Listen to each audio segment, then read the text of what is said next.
So were you talking about Ava DuVernay's movie Wrinkle in Time when you got this? Good, because I wonder when you... I was... will I talk about what, sorry? Well, you were making A Wrinkle in Time when you read the script?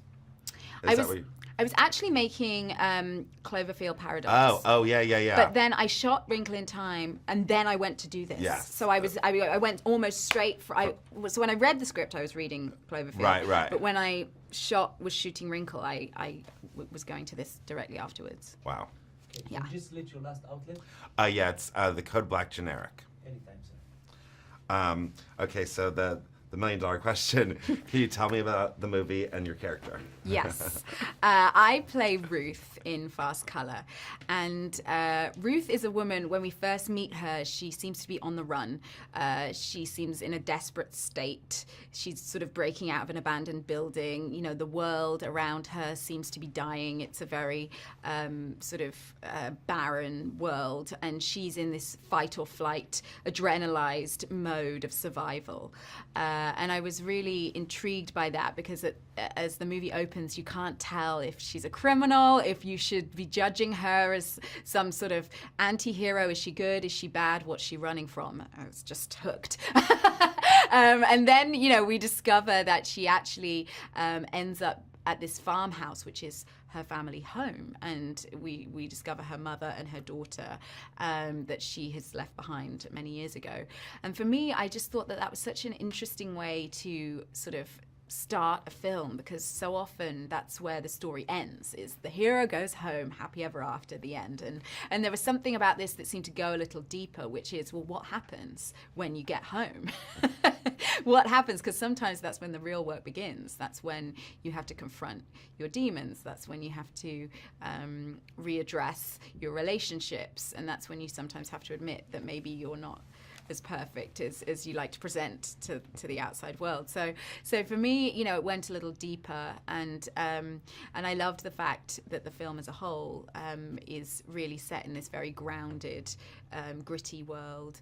It's about 3 generations of women. It's 3 generations of women of color who have these special powers, and also our mothers. And I realized, it's not really at all a conventional superhero film. There's no capes, there's no suits. It's not about sort of destruction and weapons and the typical sort of more masculine style of superhero movie. This is about creativity, and I think that these women have these abilities. They're mothers. I'd never seen a superhero who was a mother before, and that motherhood and bringing life into the world is its own superpower. So many things drew me to the movie. The idea of also shooting out in the desert in Albuquerque, having just done a movie mostly set on a soundstage with a lot of special effects. It was really invigorating for me to be in the wilderness. And the chance, of course, to work with Julia Hart, whose work I knew from Miss Stevens, and was really, intrigued by her script and the world she created. It's so interesting, as I think, so often when you see a movie opening, it's like, oh, it's all pretty and perfect, and you're introduced to things, and sort of, it's like, when you see this movie, it's like going to a movie where you're 10 minutes late. Yeah. You're like, wait, what's going on? What did I miss? Because Yeah. there's so many questions Yeah. immediately that you're chasing, and I think that there's something about that adds to the way the story unfolds. Yeah. And for me, I liked the fact that, it's like Ruth, she's been locked up, she's hungry, she's in this quite feral state. And I was like, and it's so liberating for an actress. I was saying to the hairstylist, the hair has to be greasy.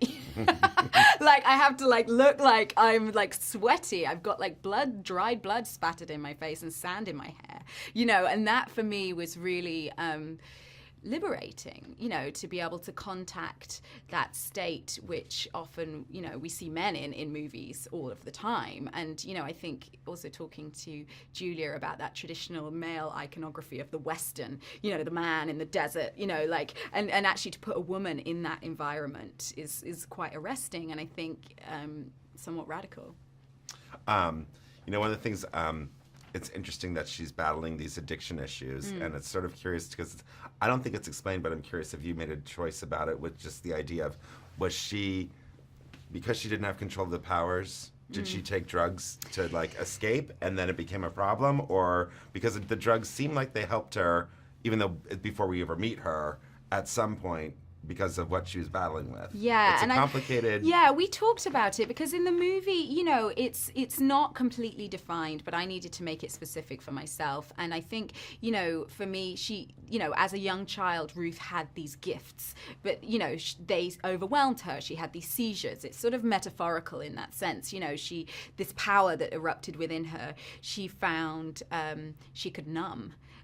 With drugs and alcohol, and that, you know, this power that she didn't know what to do with, and maybe society also didn't know what to do with, she was like, okay, got it, like I can just get rid of this, I can just cover this up, and like then I don't have to feel anything, you know. And I did some research into, you know, various sort of rehabilitation kind of techniques, looking at, you know, Alcoholics Anonymous, specifically the 12 steps. You know, in the movie, Ruth has this sobriety chip, and the motto on the sobriety chip is, you know, this above all to thine own self be true, which is incidentally my favorite quote from all of Shakespeare, from Hamlet, which, because I played Ophelia, and you know, Polonius says the very same to Ophelia, you know, at the beginning of Hamlet.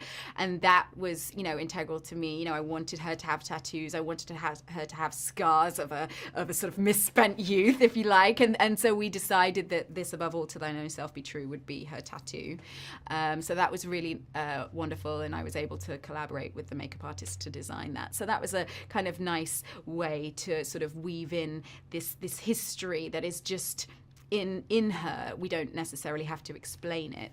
You know, we see her sort of taking a moment, meditating, sort of saying the Serenity Prayer, sort of taking a meeting with herself to center herself, and you know, so it's all there. And I think for people that recognize that, they will see that there. And I think that for me, it was just important to ground that. And I loved the metaphor, really, that, you know, addiction often can be a way for people to sort of numb pain that is, you know, that is overwhelming and scary, and actually, you know, the deeper journey is to confront it. So yeah, as I say, not to make light of any of those things, but I think it was certainly interesting for me as an actor to be able to explore that in a somewhat supernatural world.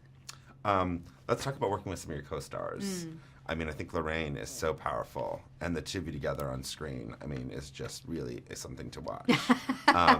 Well, had you known her before, or did you guys, second part of this question, did you and Lorraine and Saniyya do anything to sort of bond as a family before you started? Or? Yeah, it was interesting because we were all working on different projects. I mean, Lorraine Toussaint just has so much gravitas, and she's so soulful.